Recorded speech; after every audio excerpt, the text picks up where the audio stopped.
Okay. सो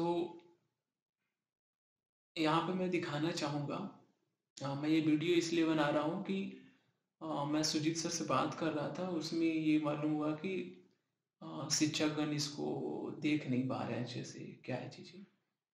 तो मैं request करूँगा आप सभी से कि सारी जो चीज़ें मैं आपको भेजा हूँ उसका थोड़ा सा देखेंगे। ठीक है, तो सबसे पहले मैं डिस्कस करता हूँ टाइम टेबल के बारे में, राइट।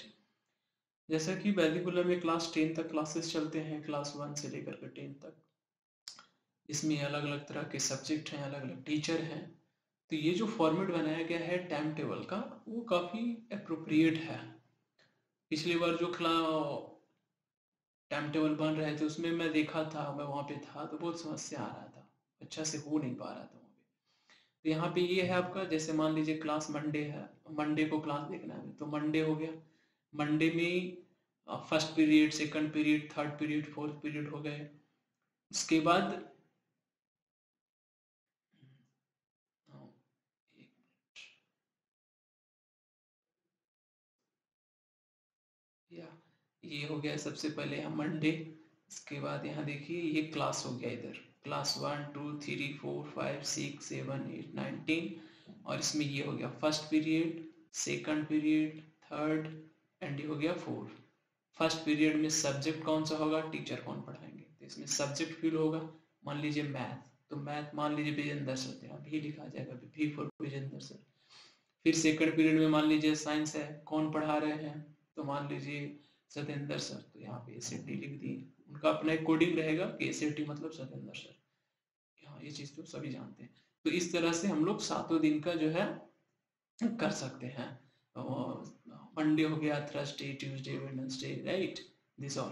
तो ये मैंने एक्सेल सीट में बनाया है, ओके। ये फाइल मैं ग्रुप में भी भेजा हूँ, तो इस फाइल को ही वहाँ पे प्रिंट कर दीजिए, राइट, या फिर उसमें इनपुट कर दीजिए और इनपुट करके फाइल बन जाएगा। तो मैं ये नहीं कह रहा हूँ कि ये अभी ही बना दीजिए, ये फाइल बनाकर आप तैयार रखिए, इसमें सब्जेक्ट भर दीजिए, ओके। और भरने के बाद फिर टीचर बैठाया जाएगा।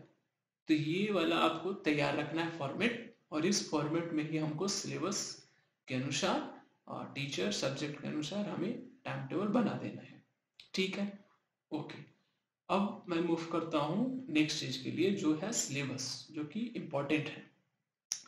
मैंने यहाँ पे सिलेबस बनाया है, ये भी एक्सेल सीट में ही मैंने बनाया है, उसको मैंने पीडीएफ में कन्वर्ट किया है। क्या किया है ऊपर में, जैसे मान लीजिए हमारे पास क्लास 5 है, ओके। तो ये क्लास 5 हो गया, क्लास 5 का हमने बना लिया। सब्जेक्ट मैथमेटिक्स है तो मैथमेटिक्स लिख लिया।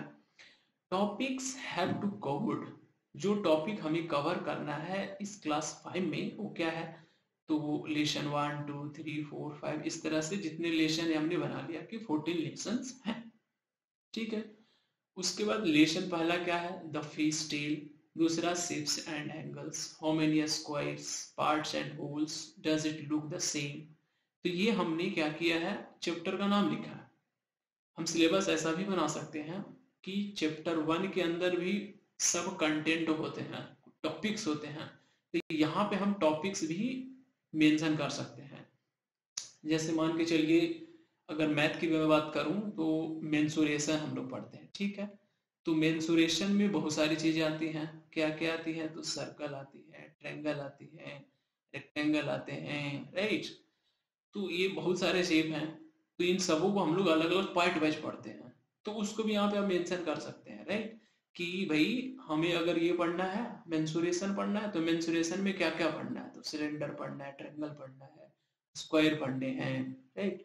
तो इसके बारे में हमें क्या करना है, यहाँ पे मेंशन करना है, ओके। इससे ये क्लियर होगा कि भाई ठीक है, मेंसुरेशन है तो मेंसुरेशन में क्या, तो ये टॉपिक यहाँ पे आपको ऐड करना है, ओके। इसके बाद number of days and theory, ये बहुत इंपॉर्टेंट है। ये मैं खुद बना सकता था, मगर मैं जो बनाऊंगा उससे मैच नहीं करेगा, क्योंकि मेरे को नहीं पढ़ाना है, पढ़ाना आप सभी को है। तो आपके ऊपर डिपेंड करता है कि आप कैसे इन सब चीजों को पढ़ा रहे हैं, कितना समय आपको लगेगा, ओके। मैन टू मैन ये डिफर करता है कि कौन कितने क्लासेस में चीजों को कवर कर पाएगा, सबका अपना अपना ये है। तो अब अपने हिसाब से, आप सभी एक्सपीरियंस टीचर हैं, 3 4 साल से आप सभी पढ़ा रहे हैं, तो उसमें सबसे पहले आप ये पता कीजिए कि ये जो पहला चैप्टर है उसमें हमें कितना समय लगेगा, हमको क्या क्या करवाना है। तो जो हम उसमें करवाएंगे क्लासेस में, उसमें मिनिमम कितना क्लास लग सकता है ऑन एवरेज। उसमें फिर देखना है कि उस टॉपिक में प्रैक्टिकल है या नहीं है। कुछ ऐसे टॉपिक होते हैं जिसमें प्रैक्टिकल होता ही नहीं है, जिसको प्रैक्टिकल नहीं होते, तो उसमें हम लोग प्रैक्टिकल नहीं करेंगे, उसमें एप्लीकेशन करेंगे। ओके, हम लोग क्या करेंगे, एप्लीकेशन करेंगे। जिसमें प्रैक्टिकल नहीं होगा उसमें एप्लीकेशन की बात करेंगे और यूजेस की बात करेंगे, मतलब इसका यूज कहाँ होगा उसके बारे में चर्चा करेंगे और ये एप्लीकेशन हो जाएगा। तो इसके हिसाब से आपको जोड़ लेना है कि number of days of theory 3 days 4 days 5 days 3 days 6 days according to the level of the chapters and contents, and we will include the practical. It may be application, it may be uses, right? It may be some assignment, it may be quiz, it may be oral test, right? These all the things. Okay, so these are the same over here. Okay, now I want to move here downward something. So what will be total number of classes? हमें total कितने classes लगेंगी? तो theory में example group में मैंने यहाँ पे देखा कि 52 लग रही हैं, प्रैक्टिकल में 16 लग रही हैं, टोटल हो गए इतना। सही है, मतलब मैथ की अगर बात करूं क्लास 5 की तो 68 क्लास हमें मिनिमम चाहिए पूरे सिलेबस को कंप्लीट करने के लिए।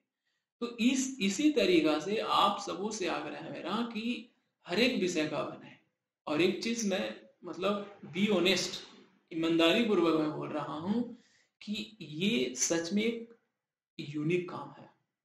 और जो हम लोग क्लास में पढ़ाते हैं, बच्चों को टेस्ट लेते हैं, जितना भी काम करते हैं ना, वो सारा के सारा बेस्ट तभी हो पाएगा जब हमारे पास एक बेस्ट अप्रोच होगा कोई चीज करने का। तो वो कभी कभी हम लोग क्या करते हैं कि नहीं ठीक है हम कर लेंगे, मगर ऐसे नहीं होगा। ये जो चीजें हैं इस पर आपको थोड़ा सा समय देना होगा। अब हम ये कहेंगे ठीक है भैया हम कर देंगे, चलो हो जाएगा, ये हो जाएगा, नहीं, ऐसे काम नहीं चलेगा। इसलिए मैं बराबर फिर से मैं सभी शिक्षकों से आग्रह करता हूँ कि आप जो विषय पढ़ाते हैं, जिस विषय का आप सिलेबस बना सकते हैं, उसको बारीकी से जाइए, पूरा कंटेंट को देखिए और एनालाइज कीजिए कि कितने लेक्चर्स में ये होगा। अगर इसको बनाने में हम लोग सफल होते हैं तो मैं दावे के साथ कह सकता हूं कि हमारा ये जो सेशन चलने वाला होगा ये यूनिक सेशन होगा पूरे ऑल ओवर इंडिया में। ऑल ओवर इंडिया में ये यूनिक सेशन होगा और ये आपको पता चलेगा जब हम इस काम को कर पाएंगे। ठीक है, तो आप सबों से पुनः आग्रह है कि सबसे पहले हर एक सब्जेक्ट का इस तरह से हर एक क्लास के लिए आप सिलेबस तैयार कीजिए। ठीक है, सिलेबस तो ऑलरेडी तैयार ही है, बस उसमें नंबर ऑफ आवर्स आपको ऐड करने हैं कि how many number of hours will take to complete this particular chapter and lesson, right. और इसके बाद क्या करना है, इसके बाद और ये करना है कि हमको उसमें क्या क्या प्रैक्टिकल हम करा सकते हैं उसको ऐड करना है। कि हमने मान लीजिए कि ये चैप्टर नंबर 5 पढ़ाया तो इसमें ये प्रैक्टिकल हो सकता है। कुछ प्रैक्टिकल तो बुक में दे रखे हैं कि भाई ये प्रैक्टिकल करो, तो हम बुक वाला भी करेंगे, उसके अलावा भी कुछ और हो सकता है तो हम करेंगे। ठीक है, इसके अलावा जो भी सब्जेक्ट का आप सिलेबस बना रहे हैं तो उसमें आप ये ऐड करके चलिएगा कि हमको ऑनलाइन मटेरियल भी इसमें ऐड करना है। ठीक है, मतलब कि हमको कुछ घंटे ऐसे भी निकालने हैं, कुछ क्लासेस ऐसे भी निकालने हैं जिसमें वीडियो लेक्चर चलेंगे, क्लिप चलेगा, उसमें प्रेजेंटेशन चलेगा कुछ, राइट। मतलब कि जो टेक्नोलॉजी है उसका भी पार्ट हमको यूज करना है इन क्लासेस में, राइट। तो उसके लिए भी आपको क्लास इंक्लूड करना है। हो सकता है कुछ सब्जेक्ट में ये ना हो, कुछ चैप्टर में ना हो, मगर उसको कंसिडर करके चलना है कि जहां जरूरत पड़ेगा वहां हम इसको इंक्लूड करेंगे, राइट। तो ये चीजें हो गई हमारी सिलेबस के लिए जो कि बहुत इंपॉर्टेंट है। चूंकि इसमें समय लगेगा इसीलिए मेरा आग्रह है कि इस पर अब से ही काम शुरू कर दीजिए। ये 1 से 1.5 महीना इसमें समय लग जाएगा अगर आप बढ़िया से काम करेंगे तो। हाँ, मैं ये नहीं कह रहा हूँ कि इसी में ही आपको हर दिन लग जाना है। एक होता है कि नहीं इस काम में हम लग गए, दूसरा कोई नहीं काम करेंगे, तो वो एक मेथड हुआ। दूसरा मेथड होता है कि नहीं हम पार्ट वाइज कुछ काम आज किए, कुछ कल करेंगे, कुछ परसों करेंगे, राइट। तो हमें लगता है कि पार्ट वाइज करने से थोड़ा अच्छा काम होगा। क्योंकि आप मान लीजिए आज मैं कोई काम करने के लिए बैठा, फिर कल करूंगा, ये करूंगा, तो उस पर एक बराबर ध्यान जाता है, तो उसमें क्या होगा कि क्वालिटी आ जाएगी, राइट। तो ये प्रोसेस आप सभी शामिल करें। अगर हम ऐसा करते हैं तो हम जैसे मान लीजिए मैथ पढ़ा रहे हैं, बायोलॉजी, साइंस, कोई भी पेपर पढ़ाएंगे तो सप्ताह में 3 क्लासेस जरूर रहेंगे, और हमें लगता है कि ऐसा करने से हमको 6 महीना में पूरा ये चीज कंप्लीट हो जाएगा, ठीक है। और हम इस सेशन में 4 कम से कम डिबेट रखेंगे या डिस्कशन सेशन रखेंगे, 4, ठीक है। जैसे मान लीजिए मैथ है, राइट, तो मैथ में मान लीजिए 14 चैप्टर हमने दिखाया है, तो 14 चैप्टर के लिए हम 4 डिबेट और डिस्कशन क्लास लगाएंगे, ठीक है। उसी तरह से मान लीजिए साइंस का कर रहे हैं, तो साइंस में पूरा साइंस का मान लीजिए 10 चैप्टर है, तो 10 चैप्टर में हमको 4 डिस्कशन क्लास लगाना है, डिबेट लगाना है, राइट।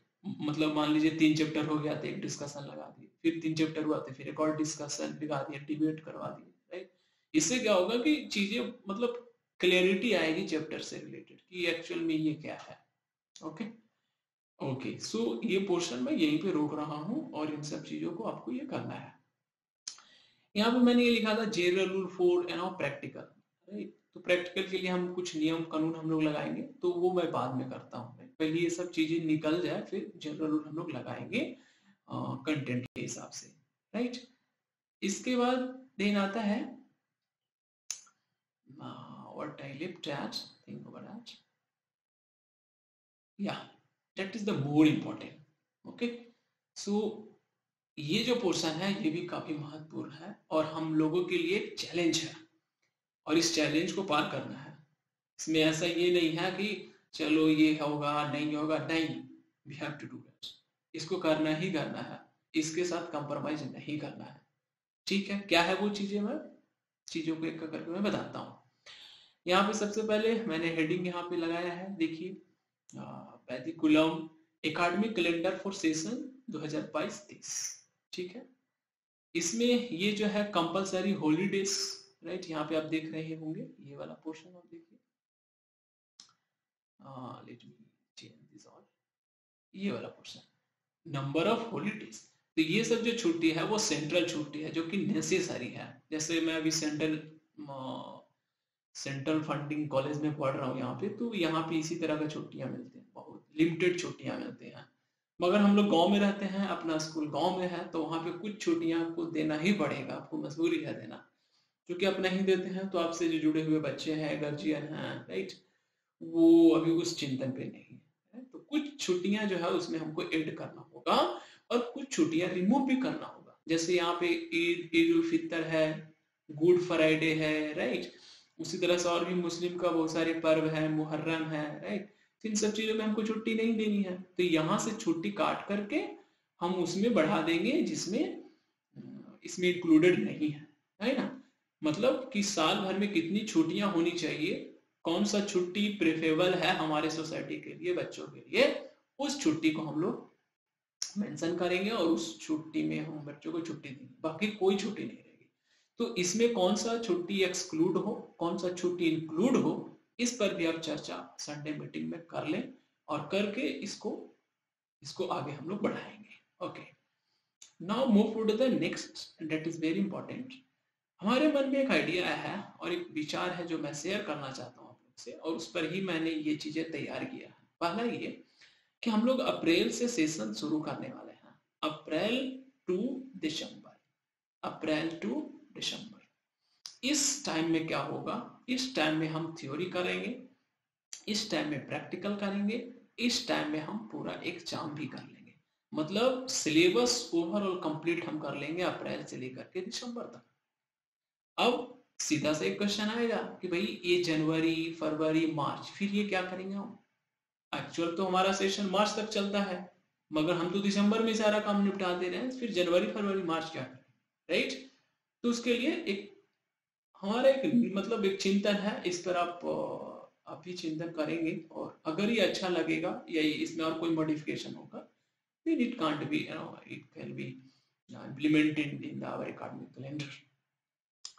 तो एक बार बारीकी से हम लोग समझते हैं इन सब छोटी छोटी चीजों को। पहला चीज क्या है कि हम लोग जो न्यू सेशन शुरू करेंगे उसका एक एडमिशन डेट रखें, लास्ट डेट रखें, जो कि रखे हमने 31 मार्च को। 31 मार्च को हमारा ये रहेगा एडमिशन लास्ट डेट। इसके लिए क्या है, ये लास्ट 31 को है तो उससे एक महीना पहले से हमें एडवर्टीजमेंट करना होगा। ठीक है, एक महीना पहले से हमें एडवर्टीजमेंट करना होगा। तो एडवर्टीजमेंट के लिए आप सभी तैयार हो जाएं।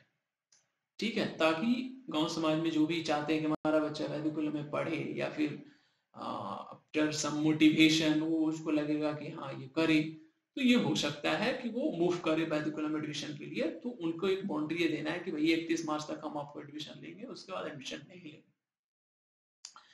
एक चीज और ये करना है, अभी आईएससी का एग्जाम पड़ा है, एग्जाम अभी सॉरी चल ही रही है, उसका रिजल्ट भी आएगा। तो हमें लगता है कि वैदिकुलम में जो 5-6 बच्चे पढ़ रहे थे साइंस स्ट्रीम से, उनका रिजल्ट कुछ हद तक अच्छा ही रहेगा, राइट। तो उसको भी आप बैकअप में ले सकते हैं कि वैदिकुलम अच्छा कार्य कर रहा है, मैट्रिक का पिछला भी रिजल्ट हुआ है, उन सारे रिजल्ट को मिला करके एक पैम्पलेट आप बना सकते हैं दिखाने के लिए। Okay okay, I will come two point this all. उसके बाद कमेंस हमको जो क्लासेस शुरू करने हैं, ओके, वो शुरू कर देना है 4 अप्रैल से न्यू सेशन शुरू। 31 मार्च तक हमने लास्ट एडिशन रखा, ठीक है, और 4 अप्रैल से हमारा सेशन शुरू हो जाएगा। इसके बाद हम ये माइनर टेस्ट क्या है, ठीक है, इसको मैं नाम चेंज करूंगा, बस मैं यहाँ पे बना रहा था, कोड कर रहा था, तो इसमें लिख दिया। फर्स्ट माइनर टेस्ट क्या होगा, तो देखिए 4 अप्रैल से हम शुरू कर रहे हैं, ये 9 मई को मैंने लिखा, ये मैं डेट को फिक्स नहीं किया हूं, ये आप लोग चेंज कर लीजिएगा, बस एक समझाने के लिए कि 4 अप्रैल से हमने पढ़ाई शुरू किया, ये 9 मई आ गई, तो 8 मई तक, 4 अप्रैल से लेकर के 8 मई तक हमने एक महीना पढ़ाया। तो एक महीना में बच्चा कितना सीखा नहीं सीखा उसका हमारा टेस्ट तो होना चाहिए। टेस्ट नहीं करेंगे तो हम सही डायरेक्शन में जा रहे हैं नहीं जा रहे हैं कैसे पता चलेगा। तो 9 तारीख से लेकर के 14 तारीख में, है ना, इतना के बीच में आप टेस्ट ले लीजिए, माइनर टेस्ट। मतलब माइनर मतलब छोटा, है ना, जो चीज आप पढ़ाए हैं, जितना चीज आप सिलेबस कवर किए हो उतना का टेस्ट ले लो। ठीक है, उसके लिए ये टाइम है कि मंडे टू सैटरडे एक वीक का टाइम रहेगा। एक वीक में कोई मतलब वो टीचर पर डिपेंड करेंगे, उसका भी एक शेड्यूल निकलेगा, इस एक वीक में माइनर टेस्ट सबका हो जाएगा। इसके बाद माइनर टेस्ट हो गए, फिर क्लासेस शुरू हो जाएंगे। Last date to show copy and marks, तो जो माइनर टेस्ट हुआ उसका कॉपी को चेक करना है टीचर को। चेक करने के बाद बच्चों को कॉपी दिखाइए कि देखो बाबू कहाँ पे तुम गलती कर रहे हो, ये तुम्हारा ठीक नहीं है आंसर। तो इससे क्या होगा, माइनर टेस्ट में कम क्वेश्चन होते हैं, मतलब 20 मार्क्स का होगा, 10 मार्क्स का होगा, 30 मार्क्स का होगा, राइट। तो नंबर ऑफ क्वेश्चंस कम होते हैं, तो आप अच्छे से उसको चेक भी कर सकते हैं और बच्चों को दिखा सकते हैं। इससे क्या होगा कि बच्चा मान लीजिए गलत डायरेक्शन में चल रहा है, तो उसको एक डायरेक्शन मिल जाएगा कि अच्छा हमें ऐसे नहीं करना, हमें ऐसे करना है। हमने एक महीना में उसको सही डायरेक्शन देने का प्रयास किया। अभी क्या होता है, हम लोग 6 महीना पर एग्जाम लेते हैं, फिर 8 महीना पर एग्जाम लेते हैं, तो वो गलत डायरेक्शन में अगर चल दिया तो गलत नहीं जाता है, फिर उसका सुधार होगा अगला क्लास में। ठीक है, तो इससे क्या होगा, बच्चों को बेनिफिट मिलेगा सही डायरेक्शन में जाने के लिए। कॉपी दिखा दिए। उसके बाद समर हॉलीडे का भी अनाउंसमेंट हम लोग कर देंगे कि हमारा जो समर हॉलीडे है वो टेंटेटिव रहेगा, इतना से इतना के बीच में हमको 15 दिन या 20 दिन का गर्मी की छुट्टी देनी है। इससे क्या होगा कि जो बच्चे हैं किन्हीं को कहीं घूमने जाना है या कहीं रिलेटिव ही जाना है या टीचरों को कहीं जाना है, तो उनको पहले से प्लान बना लेगा कि भाई हमारा वैदिकुलम विद्यालय है, उसमें ये इंटरवल में छुट्टी मिलेगी, हम छुट्टियों में कहीं जा सकते हैं। और घूमना भी एक मतलब ज्ञानवर्धक चीजें हैं, इसलिए हम ये नहीं चाहते कि हमारे वैदिकुलम के बच्चे ना घूमें। हम लोग सिस्टम की तरफ से ये समझते हैं कि हाँ वैदिकुलम में हम लोग बच्चों को घुमाएंगे, मगर हम लोग उस लेवल पे अभी नहीं पहुंच पाए। तो जो बच्चे एलिजिबल हैं और जो जिनके गार्जियन ऐसे हैं कि वो अपने बच्चों को घुमा सकते हैं, राइट, उनको छुट्टी अगर मिले तो हम उनको छुट्टी दे देंगे।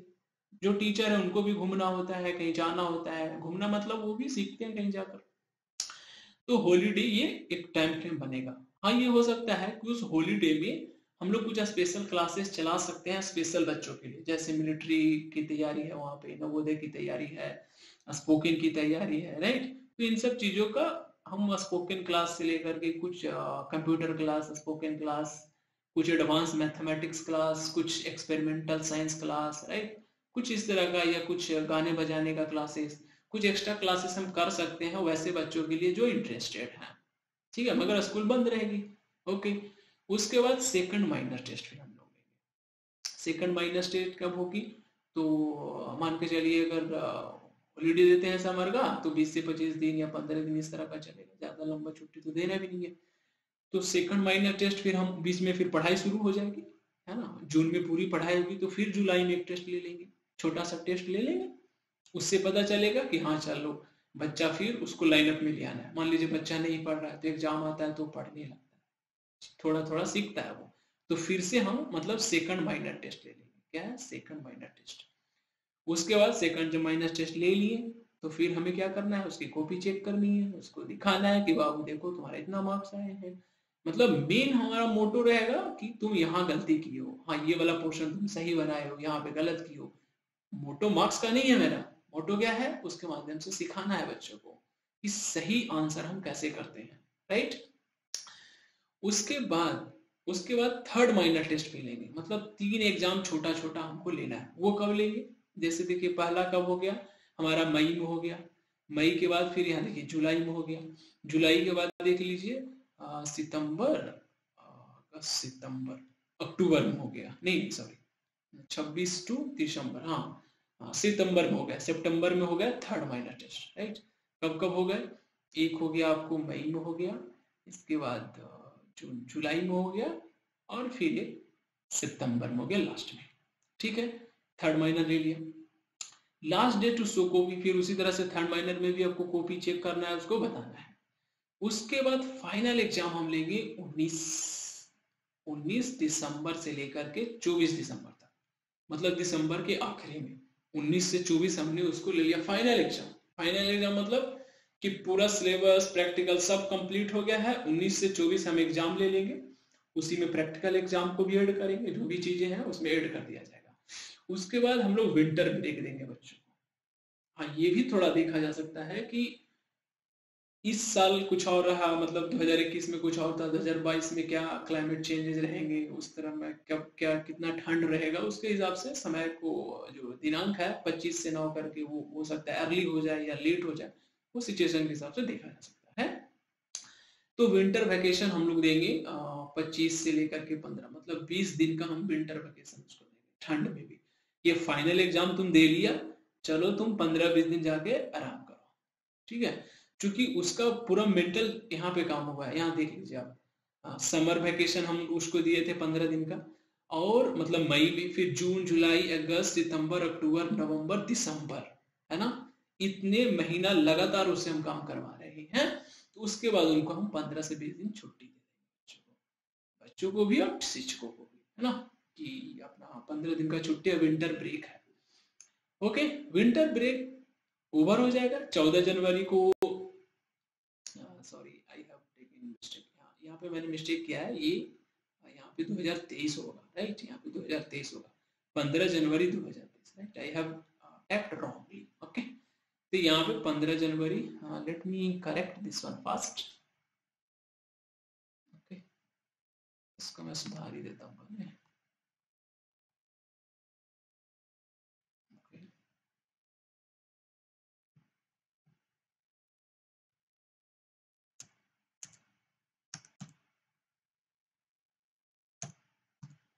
ओके, ये हो गया, सुधर गया। तो 15 जनवरी, 14 जनवरी को हम लोग ये करते हैं कि भाई चूड़ा खाना है, ये खाना है, उस दिन संडे भी पड़ रहा है, तो उसके अगले दिन से हम लोग मंडे से फिर से नया क्लास शुरू कर देंगे। अब यहाँ पे सोचने वाली है, ये सब तो नॉर्मल चीजें थी, हाँ इसमें मैंने थोड़ा माइनर टेस्ट इंक्लूड किया हूँ, जो कि एक नया चीज है। और जो नया चीज है वो मैं ये शेयर करना चाह रहा हूँ कि विंटर ब्रेक के बाद हम पढ़ाएंगे क्या, क्योंकि हमको न्यू सेशन फिर तो अप्रैल में शुरू करना है, तो जनवरी फरवरी मार्च ये 3 महीना बीच में हम क्या करें, तो क्या करेंगे वो देखिए, इसको देखिए ध्यान से थोड़ा,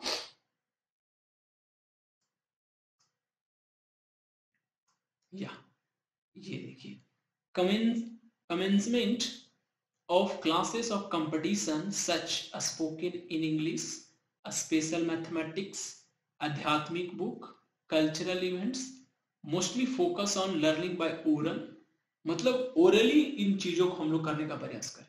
जैसे स्पोकन इंग्लिश है तो ओरल कराओ, स्पेशल मैथमेटिक्स है तो हम बच्चों को आएंगे, आ जाओ बोर्ड पे आ जाओ, क्वेश्चन सोल्व करो, है ना। बहुत सारे कंपटीशन का बुक आता है, ले आओ उसको सोल्व करो। उसी तरह से कुछ आध्यात्मिक बुक, मतलब ये स्टैंडर्ड के हिसाब से रहेगा। कुछ क्लासेस में स्पोकन इंग्लिश कर दिया जाएगा, कुछ में रीडिंग सेक्शन पे काम किया जाएगा, कुछ में राइटिंग सेक्शन पे काम किया जाएगा। वो हम लोग डिसाइड करेंगे उस एग्जाम के आधार पे। किस एग्जाम के आधार पे? फाइनल एग्जाम के आधार पे, कि फाइनल एग्जाम जो है उसमें बच्चों का परफॉर्मेंस क्या रहा, कौन सा पोर्शन वीक रहा, वो रहेगा। दूसरा, हम लोग बहुत दिनों से पढ़ा रहे हैं बच्चों को, तो एक आइडिया तो है ना कि कौन बच्चा का किधर झुकाव है, तो उसके हिसाब से उनको हम लोग गाइड करेंगे, राइट। उसके बाद सम सोशल इशू प्रोजेक्ट, कुछ ऐसा प्रोजेक्ट भी हम लोग लाएंगे जो कि सोशल इशू का हो, जो समाज में कोई समस्या है उसको हम कैसे सॉर्ट आउट करें, उस पर हम चिंतन करेंगे, काम करेंगे उस पर। इसमें कुछ सेमिनार ऑर्गेनाइज कराएंगे, कुछ अतिथि को बुलाएंगे जो डिफरेंट फील्ड का होंगे, है ना, सेमिनार भी ऑर्गेनाइज कराएंगे। उसके बाद also special class for those student who are scored less in the final exam. अब देखिए, फाइनल एग्जाम हमने यहाँ पे कर लिया, कॉपी हमने चेक कर लिया, विंटर ब्रेक में पता चल गया कि हाँ, मतलब मान लीजिए 5 बच्चा है, उसमें से 3 बच्चा ठीक है, 3 बच्चा की स्थिति बढ़िया है, 2 बच्चा इसमें है, 2 बच्चा जो है वो वीक बच्चा है, उसको मतलब थोड़ा और पढ़ाने की जरूरत है। अभी क्या होता है कि हम लोग एग्जाम पास कर देते हैं, और मान लीजिए कि वो क्लास 5 का बच्चा है, वो 6 में चला गया, जबकि उसका प्रॉब्लम तो दूर नहीं हुआ। तो हमारे पास ये जो 3 महीना का समय है, उस 3 महीना में इतना तो तय है कि वो बच्चा 1 साल में 8 महीना में हमने जो पढ़ाया कुछ तो सीखा होगा ना, कुछ चीजें उसको समझ में नहीं आ रहा, तो जो चीज में उसको समस्या है उस पर हम लोग काम कर देंगे। इससे क्या होगा कि वो उसको जो नया क्लास शुरू होने वाला है, 5 का बच्चा जो 6 में जाने वाला है, तो वो प्रॉब्लम के साथ उसमें इंटर ना करेगा, बल्कि वो एक कॉन्फिडेंस के साथ क्लास 6 में जाएगा कि भाई नहीं, हमने 5 की सारी चीजें सीख रखा है और 6 में हमको कोई दिक्कत नहीं होगा। और सिर्फ एक कहना ही नहीं है, रियली में अगर वो 6 में जाएगा तो फिर उसको सच में दिक्कत नहीं होगा और उसका लेवल उठेगा और 6 में वो अच्छा परफॉर्म कर पाएगा। और जब बच्चा अच्छा परफॉर्म कर पाएगा तो उसको हम एक लेवल दे सकते हैं, उसको हम कंपटीशन में उतार सकते हैं, एक लेवल पे पहुंचा सकते हैं। जब बच्चा कमजोर है, बेसिक कमजोर है, तो उसको लेवल पे आप नहीं ले जा सकते, संभव ही नहीं है, क्योंकि उसके अंदर से वो विल पावर ही नहीं आएगा, उसको अंदर से फीलिंग है कि आई एम वीक पर्सन, कमजोर है। इसलिए इस 3 महीना में उस बच्चों को आगे बढ़ाना है स्पेशल क्लास के माध्यम से, राइट। उसके बाद ये जो हम लोग जो जैसे इंग्लिश किया, कल्चरल प्रोग्राम किया, ये जो इसमें ये देखिए यहाँ पे है 16 जनवरी, राइट, यहाँ पे देखिए 16 जनवरी से शुरू करेंगे ये चीजें, और ये चलेगा आपका 20 मार्च तक, है ना, 20 मार्च। तो 20 मार्च से लेकर के 24 मार्च तक हम उसका टेस्ट लेंगे, ठीक है। मतलब हमने जो भी एक्स्ट्रा काम करवाया उनसे 16 जनवरी से 16 जनवरी से लेकर के 19 मार्च तक हमने जो भी कार्यक्रम कराया उसके माध्यम से, चाहे उसको प्रोजेक्ट करवाया, स्पोकन कराया, कंप्यूटर कराया, स्पेशल मैथ करवाया, स्पेशल साइंस करवाया, अध्यात्म में कराया, संस्कृत में कराया, सोशल प्रोजेक्ट में कराया, right, so many things, seminar कराया, तो उसको लेकर के हम टेस्ट लेंगे, जिसका शेड्यूल मैंने दिया है 20 मार्च से लेकर के 24 मार्च तक। अब हमारे पास ये शेड्यूल हो गए हैं, इस शेड्यूल में हमने टेस्ट ले लिया। 24 को हमने देखिए एक रिजल्ट तो हमारे पहले हम तैयार करके रखे हैं फाइनल एग्जाम का, मगर उसको शो नहीं करेंगे, बस उसको तैयार करके हम रखे रहेंगे। एक टेस्ट हमने लिया, final test for extra activities only. इसमें जो परफॉर्मेंस होगा वो, और ये जो फाइनल एग्जाम का परफॉर्मेंस होगा वो दोनों को ऐड कर देंगे, और ऐड करके फाइनल जो प्रोग्रेस रिपोर्ट है वो हम 25 देख रहे हैं, 25 मार्च को हम दिखाने वाले हैं। 24 तक एग्जाम चला और 25 को ही हम उसको फाइनली कर देंगे। देखिए एक्चुअल में हमारा रिपोर्ट कार्ड तो पहले से बना हुआ है, बस ये एक्स्ट्रा एक्टिविटीज का जो एक पोर्शन होगा उसको उसमें हम खाली रखेंगे बस। ये जो 20 से लेकर 24 तक जो एग्जाम चलेगी एक्टिविटीज का, उसमें हम नंबर ऐड कर देंगे, और 25 को उनको हम बुला लेंगे पूरे गार्जियन के साथ कि आपका प्रोग्रेस रिपोर्ट है, और इस दिन एक छोटा सा प्रोग्राम भी रख देंगे कि गार्जियन के बीच में, और अपना मैसेज भी रख देना है। इसके बाद उनको हम 26 से लेकर के 2 अप्रैल तक छुट्टी कर देते हैं फिर से, राइट। 2 अप्रैल तक छुट्टी कर दी गई। ठीक है, break for new session. New session अब हम लोग शुरू करने वाले हैं, तो बीच में 1 सप्ताह का छुट्टी मिलेगा। क्यों मिलेगा? किताब को व्यवस्था करने के लिए। जिन बच्चों के पास किताब नहीं है, कॉपी नहीं है, व्यवस्था कर लीजिए। 1 सप्ताह की छुट्टी मिलेगी, और जिसमें टीचर भी 1 सप्ताह का छुट्टी मिल गया, तो आपको कहीं घूमना है, कहीं जाना है, घूम फिर के आ जाइए, है ना। और फिर उसके बाद नया एनर्जी से काम करना है। तो 1 सप्ताह के इसमें ब्रेक मिल जाएगा। उसमें फिर admission for new session. New session का एडमिशन हमको मार्च में शुरू कर देना है, 1 मार्च से लेकर के 31 मार्च तक, या फरवरी में भी हम शुरू कर सकते हैं, है ना। और उसके बाद देखिए 2 तारीख को संडे पड़ता है, 3 तारीख से फिर हम 2023 में क्लासेस शुरू करते हैं। तो यहाँ से जो कहानी शुरू हुआ था वो 2022 अप्रैल के लिए था, और ये जो है 2023 तक। तो ये पूरा 1 साल का स्टोरी है। इस पूरे चीज को हमको 1 साल तक अगर हम मेंटेन कर पाते हैं, तो सच में एक बार पहले इसको एनालाइज कीजिए, और आपको महसूस होगा कि सच में हमने ढेर सारा काम किया, और इसका अपना एक रिजल्ट होगा। और जो हम कहते हैं ना कि बच्चे को हम उस लेवल पे पहुंचाना चाहते हैं, मतलब मैं तो एश्योर हूं कि अगर ये सिस्टम को हम लोग फॉलो करते हैं, हाँ इसमें बहुत सारा मॉडिफिकेशन की जरूरत है, मतलब मॉडिफिकेशन करके एक जो कंक्लूजन के आधार पे जो हमारा आने वाला है एकेडमिक कैलेंडर, उस पर अगर हम सब मिलकर काम करते हैं, तो ऑब्वियसली एक रिजल्ट में पहुंचेंगे, और हमारे भी एनर्जी भी है, होगा, और काम भी करेंगे। तो इसमें 2 चीज का मैं ख्याल रखा हूं कि पढ़ाई भी भरपूर हो, एकदम समय का पूरा इस्तेमाल भी हो, और बच्चों और टीचर को बीच बीच में छुट्टी भी मिले। ठीक है, जैसे एक ही काम को बार बार करते करते वो आदमी जो है आदत नहीं बनता है। हाँ, जब आदमी उम्र का हो जाता है, 25 साल, 30 साल, 35 साल का हो जाता है, आदत पड़ जाता है, तो वो उसमें उबाहट नहीं होगा। मगर वो बच्चे हैं ना, वहाँ पे जो टीचर है वो भी न्यू चैम्प है, यूथ है, तो उनको भी इधर उधर आने जाने का, है ना, सबका अलग अलग अपना एजेंडा इशू है लाइफ में, तो उसको लेकर के हमें एक्स्ट्रा छुट्टी उनको देना है। तो क्यों ना हम अपना ऐसा शेड्यूल बनाए कि जिसमें हमारा सिलेबस भी कंप्लीट हो जाए, आपका घूमने का भी काम हो जाए, बच्चों का भी इम्प्रूवमेंट हो जाए, और हम जिस उस समाज में शिक्षा का दीप जलाना चाहते हैं उस फ्लो में आगे बढ़े, और इसका बेनिफिट पूरा समाज को मिले, पूरा देश दुनिया को मिले, और एक सामाजिक जो माहौल बनाने का हम लोग का प्रयास है, समिति के प्रयास है, उसमें हम आगे बढ़ पाए। राइट। तो हमें लगता है कि जो चीजें मैंने 3 पीडीएफ भेजा था उसको डिटेल से मैंने आपको समझा दिया, और इसमें और भी जो मॉडिफिकेशन की जरूरत होगी, राइट, इन सब चीजों को लेकर के आप संडे मीटिंग में बैठिए सभी शिक्षक, और इस पे काम शुरू कर दीजिए।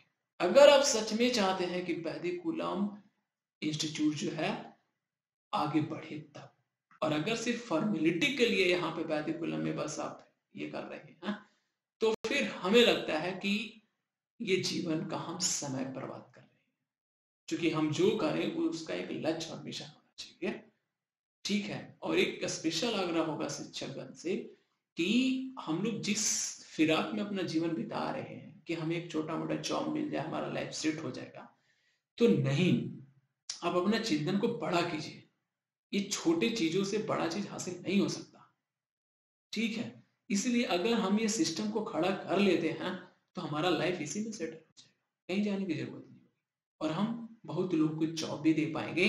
और अपने देश में एक अच्छा एजुकेशन की जरूरत है, एक अच्छा एजुकेशन प्लेटफॉर्म की जरूरत है, वो हम लोग तैयार करके इस भारत में हम लोग एक मिसाल कायम कर सकते हैं कि चीप एंड बेस्ट, और जो मूल एजुकेशन है वो ये है।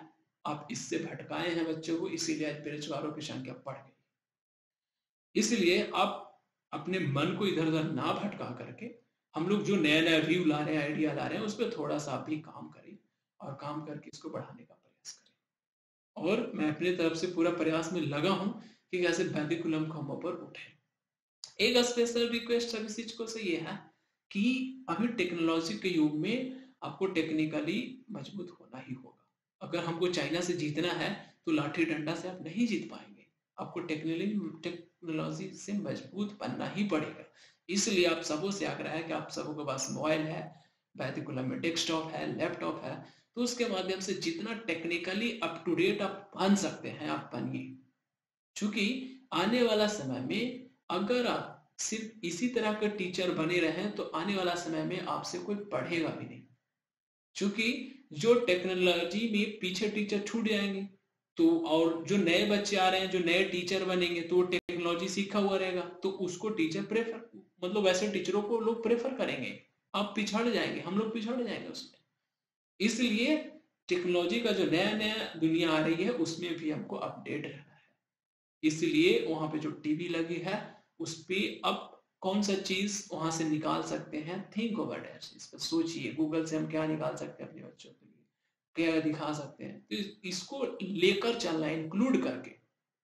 हम लोग जब पढ़ाई करते थे बचपन में तो उस समय ये सब चीजें नहीं थी, तो हम लोग को ऐसा लगता है कि यार हम लोग वैसे पढ़े थे तो आज इन लोग बच्चे ऐसे क्यों नहीं पढ़ेंगे। नहीं, आपको समय के साथ बदलना पड़ेगा, क्योंकि जिस मोड से हम लोग पढ़ा रहे हैं उस मोड से अगर पढ़ाएंगे तो क्या होगा कि दूसरे जगह पे जो बच्चे पढ़ रहे हैं उनको तो ज्यादा कंटेंट मिल गया, वो तो ज्यादा उनको जो है व्हाट यू से, वो अपने आप को ज्यादा एक्सप्लोर कर पाया है। हमारे बच्चे एक्सप्लोर नहीं कर पाएंगे, तो नहीं एक्सप्लोर पाएंगे, एग्जाम में बैठेगा ये फेल होकर बैठेगा, इसको लगेगा यार ये वैदिक कुलम्बल हमको तो कुछ पढ़ाया नहीं, हम तो पास नहीं हुए, हम बेरोजगार हो गए, सरकार को दोष देगा, ये सब चीजें।